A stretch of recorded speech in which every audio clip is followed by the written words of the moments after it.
punch him in the face, I'll tell you. Try not to hurt him. If you do, I'll defend you in court. Don't worry about it.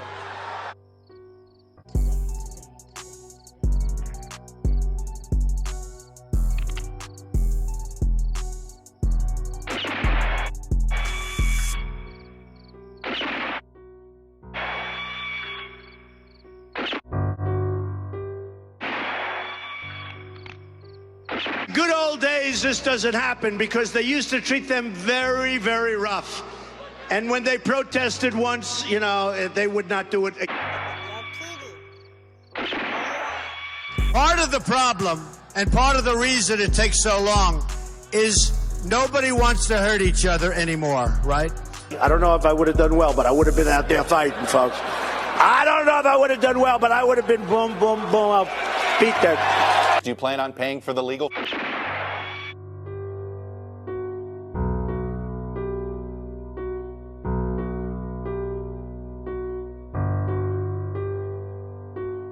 Sums up COVID-19 in a nutshell. Shit, I'm just saying. I already made a video about it, but I'm gonna make another one because my thoughts have changed. Because the more it plays out and the more it unfolds, the more that I think all of it is awfully strange. But I won't get into that, because if I do, this video is finna get flagged and get removed. Because if you ain't getting your information from the news, then forget it, because it isn't a fact, it isn't true. I looked at the stats and I'm like, why we bugging out? I know this is a subject we don't really know much about, but it makes you wonder when you get in the numbers and you do some digging of your own. But I'm not a doctor, so I should shut my mouth. But fuck that. I looked on WebMD, and you know they give it to you straight. They don't play games. You tell them that you got a little headache and you're feeling funny, look it up and you're like, holy shit, I have AIDS? Anyways, I was looking shit up and reading stuff trying to see what I could find on the net. They said that the recovery rate is between 97 and 99.75%. 0.25 of the whole population is not that big. That's a small congregation. I show sympathy for the ones that were lost. I really do. But come on, let's have a talk. 3.5 is what they said in the beginning, but they should have shut their mouth before they fed you what they're thinking, because they started making guesses way too motherfucking early. Now they're talking on the circles like a record when it's spinning. It's probably even lower. Nobody knows the actual number of people that get infected in their cities because they're asymptomatic and they don't think that they have it, so they don't take the time to go and get tested, and it's shitty, I know.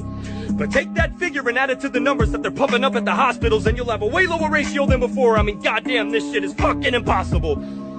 Fuck the media. No, really, I'm getting sick of it. You could get in a car crash and die on impact and still get COVID on your death certificate. I could choke on a piece of steak fat and suffocate to death on my fucking sofa. The coroner would look at his colleagues and be like, hey, watch this. Rona, hey! We're stuck and there's no heading back. I don't give a fuck if you're Republican or Democrat. I got a lot to say about the shit we're going through, and I can't hold it down a sec. I got a stomach full of epicac.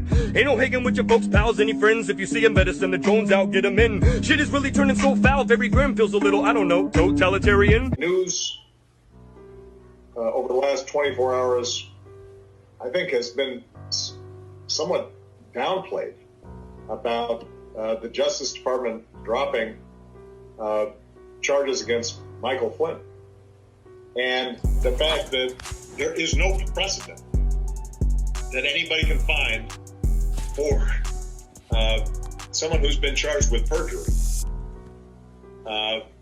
just getting off scot-free. That's the kind of stuff where you begin to get worried that basic, not just institutional norms, but our basic understanding of rule of law is at risk. And you know, when you start moving in those directions,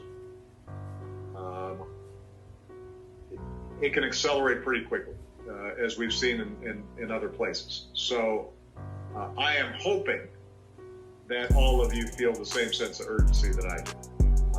You know, whenever I've campaigned, I've always said, this is the most important election, especially, obviously, when I was on the ballot. That always feels like it's the most important election.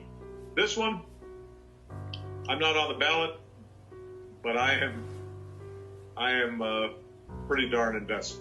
We got to make this happen.